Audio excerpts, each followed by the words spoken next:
For me personally, self-care is regrouping my mental, physical. My job is physically like a lot because I'm standing all the time. I use my hands all the time.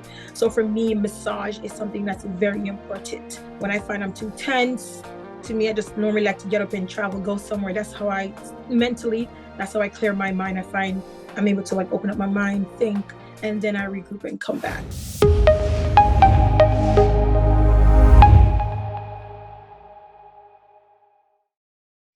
Hello, everyone, and welcome to another episode of Meta Transitions. We are continuing our self-care series today with our guest, Tracey Evans. Tracey is an entrepreneur. Tracey owns two businesses. One is House of Elite and Drench. We are so excited to have Tracey with us to talk more about hair care and how we can use that for self-care. So welcome to our show, Tracey. Hello, nice to have me. Well, thanks for the invite. Yeah, definitely.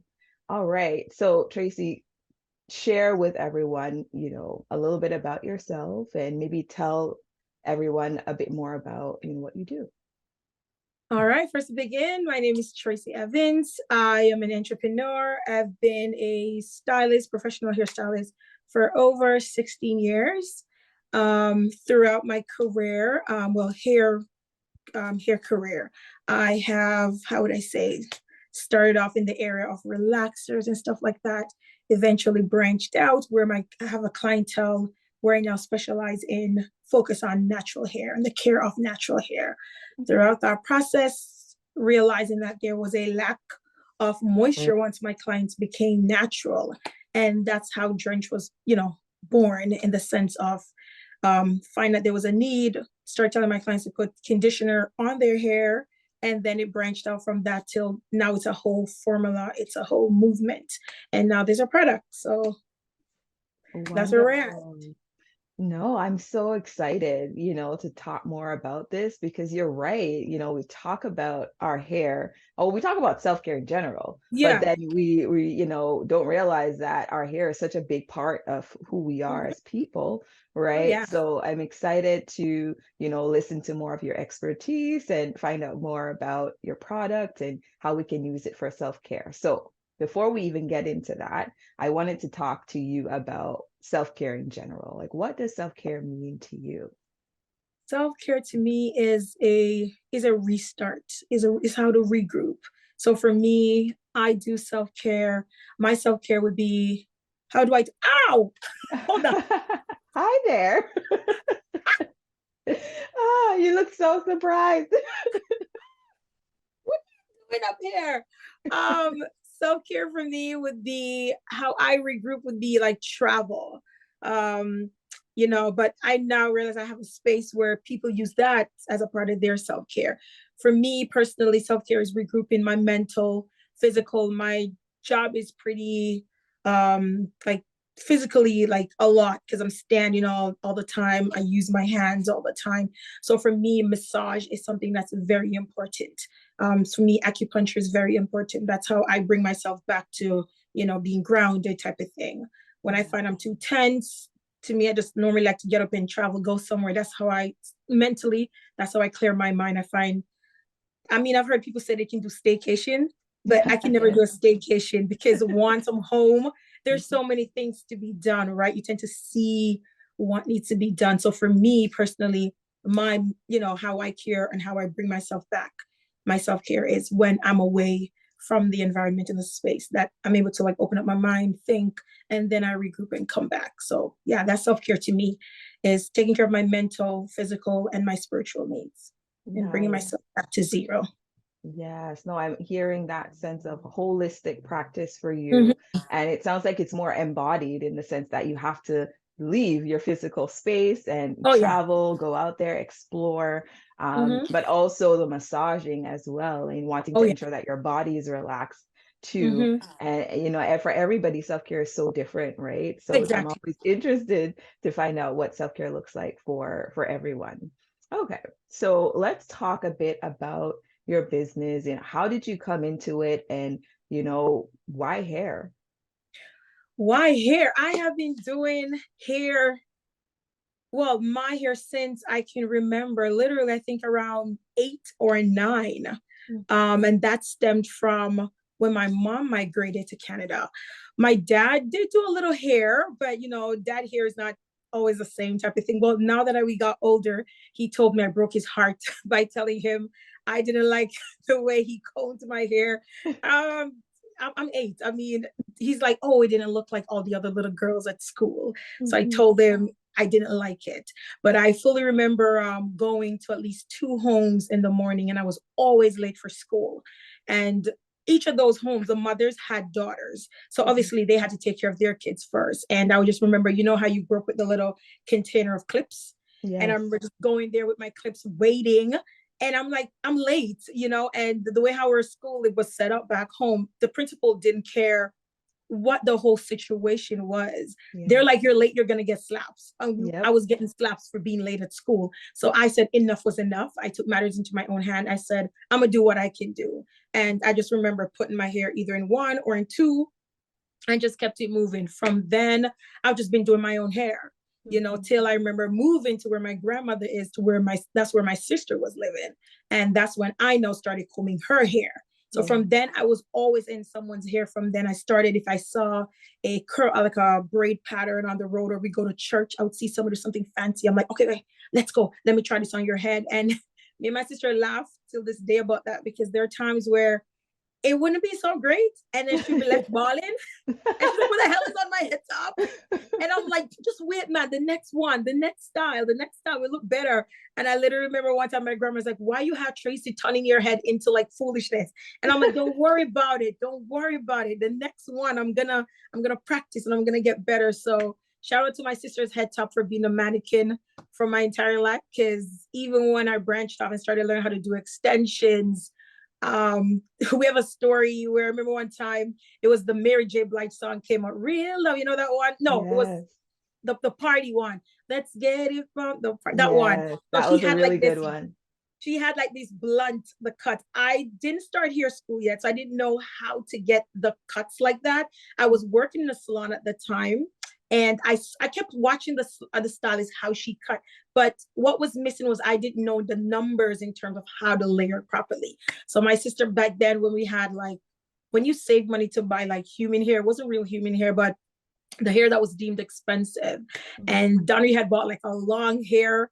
And I'm like, okay, let's go. I want to try it. And girl, the hair was like a hot mess. And she's like, what am I supposed to do with this right now? Like, I bought my weave. What am I supposed to do? And I'm like, I know. It's gonna get better. So that was like, ooh, my last screw up. And I was like, okay, enough is enough. I'm not cutting until I learn to go to hair school and learn how to cut hair properly. So yeah, it has evolved over time. And then yeah, here I am. Now she's getting free dues. Okay. So it's paying off. It's paying off for her. Yes. Yes. The pain was worth it in the end. Yes. No, I'm We just had to listening. go through it. Yes, I'm listening to the evolution of the story, right? And a lot of times, like people see others being successful, but they don't know where it comes from, right? And when you listen to a person's story and you realize the effort that someone puts into it and the perseverance and dedication, and that's what I'm hearing from you. It started from you recognizing that, okay, I Yeah. have to now figure out how to do my own hair because Yeah. or I'm going to have to wait for somebody else to do it for me. Yeah. And it, began from that, you looking at something that I can do this for myself if I try. And then, branching out to doing it on your sister's hair and trying and Mm-hmm. trying and failing, but Mm-hmm. Oh, continuing many to things. try. Yes. Many things. But yeah, but now you have a successful business because you tried and you know what Exactly. not to Yep. do now. So Yep. that's amazing. All right. So tell me more about Drenched and, how that came to be. So Drench came about, as I said, the movement was between everyone had relaxed. The last salon I went to, it was my wake up moment that we can have natural hair and it can still look healthy. I mean, she did relaxers, she did texturizers, but it was more where a lot of people were texturizing their hair. It was like the early 2008, 2009, around there. I can't remember, like, but somewhere along there. around 2007, 2008. But I think that was where, when I went to her salon, there was a difference. I realized the atmosphere where they had hair, whether it was relaxed or texturized. And I was so intrigued by, they have healthy hair, you know? And I was like, what is this? And I think my first ooh moment was, I think this girl had come by. She had a bob and she walked in and it was bouncing. I'm like, okay, miss. All right, all right. So she came to the sink and the stylist, the owner was like, okay, wash her, get her ready for me. And she came in, it was like sleek bob. And I'm like, all right, Miss Thing, okay. And she kissed at the sink, and I started adding water to her hair, and their hair started growing. Yeah. And I'm looking down and I'm like, what is this? Like, she's natural. Yeah. My mind couldn't, I go, how is she natural? I've never seen this done. How are we getting natural hair so sleek? How are we getting it so straight? And and she's looking at me like, put your mouth up. What's wrong with you? I'm like, she's natural. How is she natural looking like this? And she goes, what do you mean she's natural? And from then I was like, okay, why are we relaxing? Why are we relaxing our hair? I mean, even for now, I tell clients, you can relax your hair, but allow me to teach you how to care for your hair before you relax it. Because a lot of us had relaxers out of frustration. You know, our parents didn't know how to comb our hair. So when I saw that, I said, okay, I'm going to take that with me. And how I'd stop working at that salon was, I was still in this transition between wanting to achieve, I guess, you know, when you're younger and you choose what is it you want to do, you know, and two of them was, I knew I was good at hair because that was something that was naturally skilled at. That was something that I could have just done. But I was like, okay, I want to do nursing. Obviously, coming from a Caribbean background, they don't, how would I say? They don't emphasize on the arts. Yeah. It was more for them is, I get it where they're coming from in terms of they're looking for that security. And the security for them would go down the list, the lawyer, doctor, teacher, nurses, doctor type of thing. And I was like, said, okay, I can be a nurse. You know, I was into the sciences, but then I had difficulties getting in because of couldn't pass my math. Yeah. So all the time I would be going to like night school while I was still doing hair. So while I'm growing in the background doing hair, I would be going to night school until it became where there was a conflict. I found I was not putting that focus into my craft because I was focusing on trying to achieve something else for, you know, what my parents would think or what, you know, those around me want me to be type of thing. And my friends kept saying, you're good at doing hair. You went to hair school. Why are you still trying to chase, you know, being a nurse type of thing? And I remember being like, oh my God, you know, it was definitely that struggle. And I had to say, make peace with like, listen, I'm good at doing hair. Do what you have to do type of things. So when I left that salon, that was the reason why, because I had to choose going to school. It was the hours that I got for school that I wasn't able to work there. It was some weird hours I got from Sheridan. So when I started saying, you know what, I'm gonna start on my own. I started my little basement. Me and my sister was renting this basement at the time. So I started telling them, you know, you can go natural. So while I'm there trying to transition my clients in the meantime, they're like, go natural and do what? So then it's to do what after I transition. But I'm like, you guys can still have the same look with just it being natural. But then after I realized that they were becoming natural, some of them were phasing out of trying to get their hair straight all the time.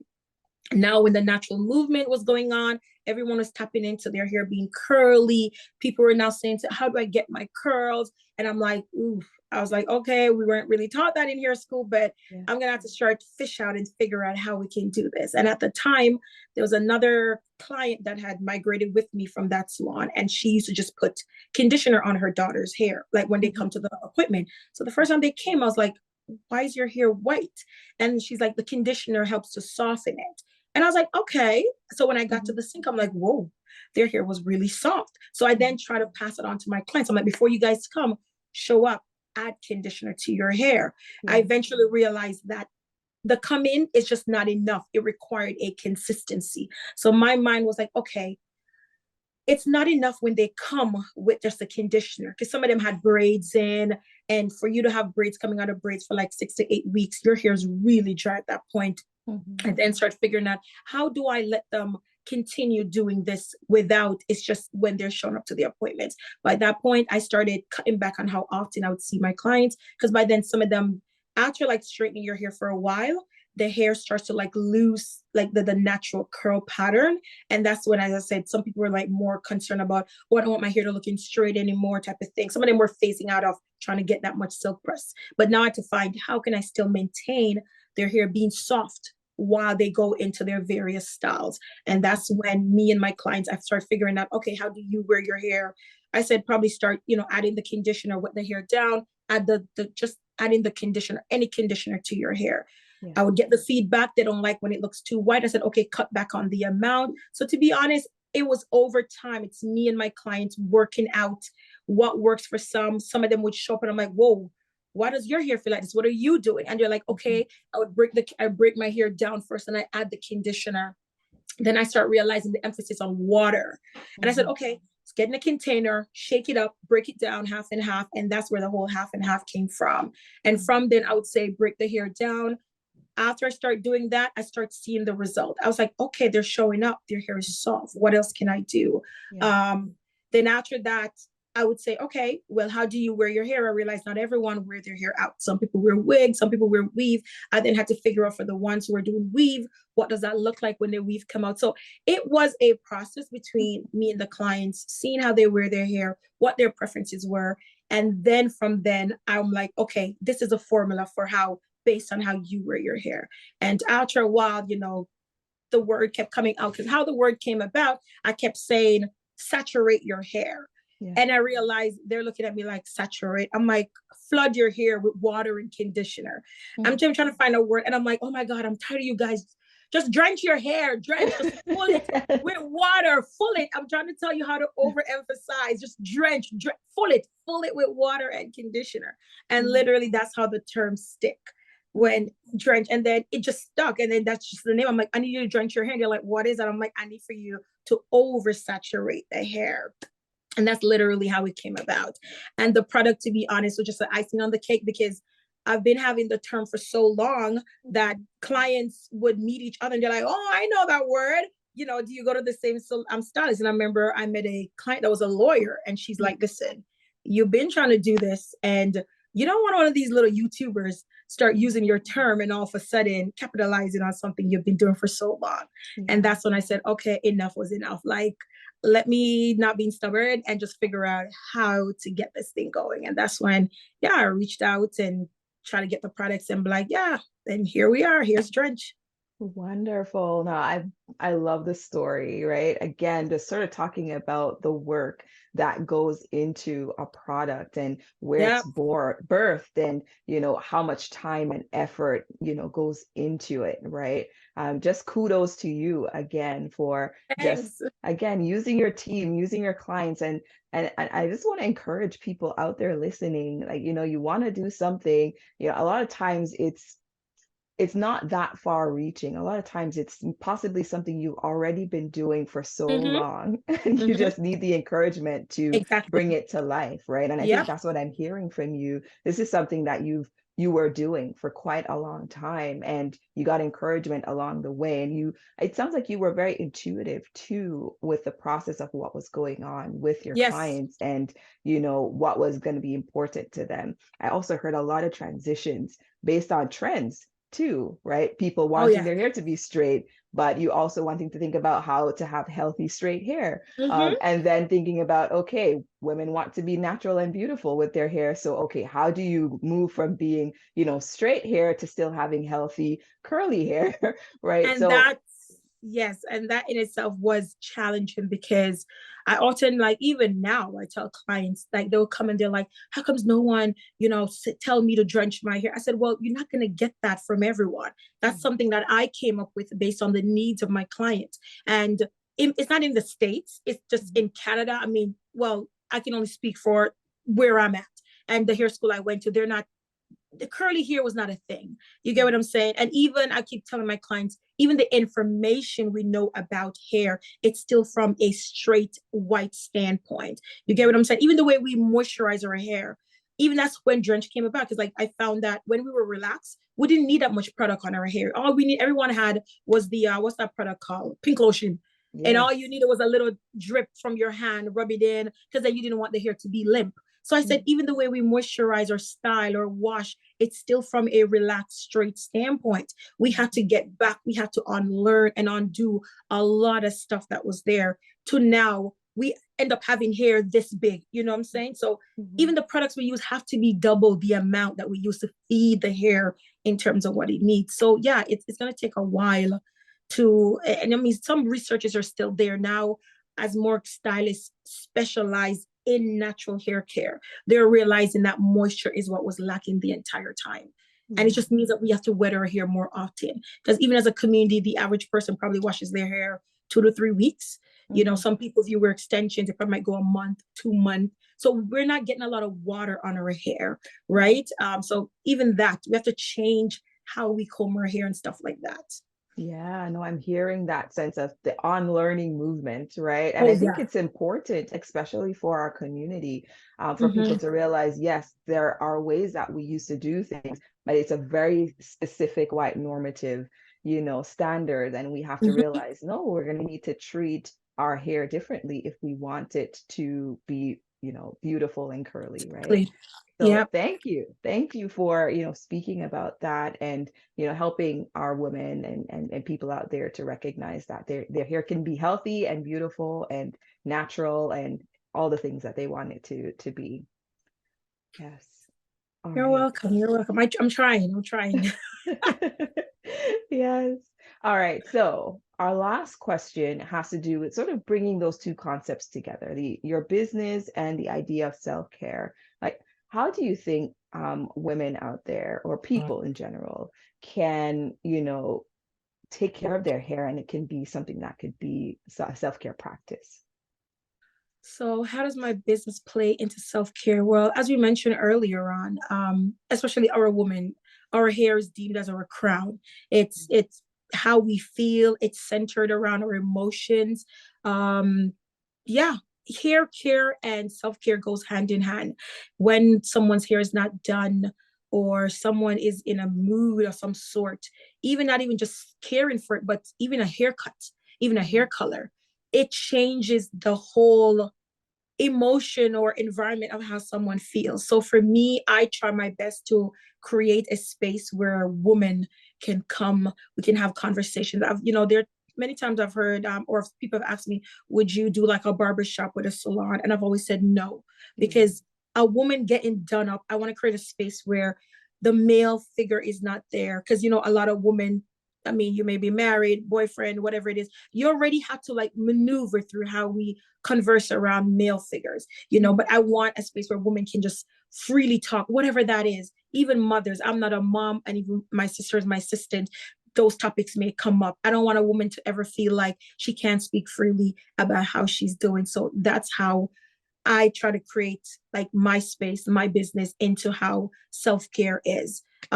Even for, as I said, go back to even a haircut. I remember in hair school, my teacher, one thing I took away from her, when she goes, if you have a client and you know her personality, because typically how you wear your hair kind of zones in with, your personal type. Like your character type. And she goes, the person is typically a wash and blow out, very simple woman, and one day she just shows up, want red hair. Do not give it to her. Do not do not give it to her.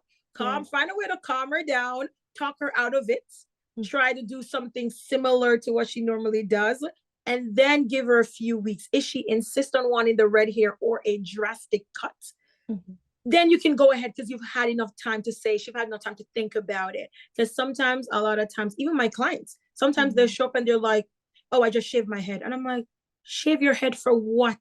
Mhm. So even when people have not, like, they're going through whatever transition, they're going through turmoil, I find people, the first thing they do is their hair. The hair is Yeah. the go-to, because hair also speaks volume as to how someone is feeling. Whether they shave it, they want to be free, they want a new start. Hair is what women typically go to. So I know that hair care and self care go hand in hand. Yes, no, you're right. Like in some cultures, actually, shaving the head for mourning is a huge part of the Mm-hmm, ritual, right? There are even in some cultures, people shave their head when they're going to go to school as a mm-hmm. new beginning sort of And you thing. begin. Oh, Mm-hmm, yeah. So sort of like, yeah, so there's a lot of symbolism in mm-hmm. hair. But there's Mm-hmm. also, like you said, when people are going through different things, whether they're angry or excited, they're celebrating, they'll go do their hair. They'll do a Exactly. big chop, Exactly. they'll, so you're right, that personality can be seen, in Mm-hmm. the way we carry ourselves and what we do with our hair, for sure. Mm-hmm. Yes. All right. Okay. Anything else, you wanted to share or talk about regarding hair before we wrap up? Um, just to touch on that, we are still, I find as Black women, we still have to be very gentle with Mhm. our process. I oftentimes meet clients and they're on a, if they don't find that say they're on a hair journey and it may not look like the other person, they typically get discouraged. Yeah. Or sometimes even as mothers, I typically tell mothers, be careful and be mindful of how you speak over your child's hair while you're combing it, because Mhm. I'm meeting adults who literally haven't given their hair a chance, haven't have an experience with their hair, and the words that come out of their mouth to describe their hair, going back to the hair, is it's too tough, it's rough, it's I can't handle it. So Yeah. those are things that's always like hit me very hard, and it's a part of my movement to how we care for our hair as Black women. I know a lot of things we've internalized through, colonial narratives and, the negative connotations attached with our hair. But we are embracing, we are moving. There is definitely a movement, we're traveling. And I just want people to just be patient through the process. Just be patient with yourself. Mhm. Um, take the time out to learn. And I know there's tons of information out there. Everywhere you look, there's going to be a whole new pop-up of to how to do this, how to get curly hair, how to do that. But just find someone that relates, or how you want to, what is it that you're looking for with your hair? Find someone who can do that for you, who is going to be patient with you through the process also. And you have to do the work. Yeah. That's also the next thing. I've met people where I'm like, okay, how are we going to get there? Is a verbal contract, we're going to do this, and then they run off and do something else, and you're like, okay, I thought we were doing something, like, what's going Yeah. on here? I thought Yeah. we had a plan. I thought we had a plan going on here. So that's when some of them get frustrated. They're not seeing the result that they're looking for, not realizing that they have been doing a lot. That's the thing people don't Mhm. understand. Your hair is only going to get you to, based on how well you care for it. If you've been having years of braids, processing, silk press, your hair have taken a beating. I keep telling people, look at your hair as an entity. If you keep locking that child away, you don't feed it, it's not Mhm. loved, you haven't poured into it, you won't expect any growth from that. You're going to get anger, you're going to get stubborn, you're going to get, all Yeah. these things as like pushing back. Your hair literally does that. So I often tell clients, be patient. Even when you talk about your hair, be kind to it, Mhm. right? Speak positivity into it, be gentle with it, do what's needed, and literally it will do its thing, because it's growing. Your hair Yeah. grows. It's just that you're not seeing the result because you're not caring for it properly, Mhm. right? So, I mean, that would be my takeaway. Just be more gentle with ourselves, everything, you know, and it will work I out. love It will it. work I out. love it. You're I'm just welcome. It will listening to work out. you even now, and I'm thinking about, okay, I'm gonna have to do some different things with Yeah, the way I just care for my change up. hair, for Yes, sure. just change up the way we do it. I mean, sometimes some of the old formulas we've been getting since a big enough time, even when they come to me and they're like, we can't use the oil on our scalp. I said, no, our ancestors use what they had access to. It doesn't necessarily make it right. A Yeah. lot of our people were in survival mode.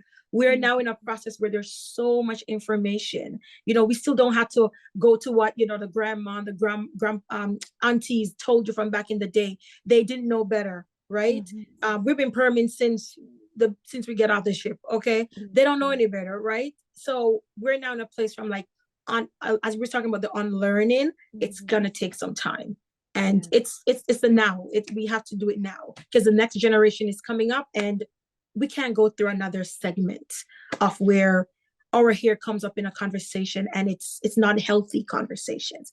I want to get to the place where we can talk freely about our hair without those negative terms attached to them. You get what I'm Yes. saying? Because Yes, there's I so much completely information agree. out there. Yes.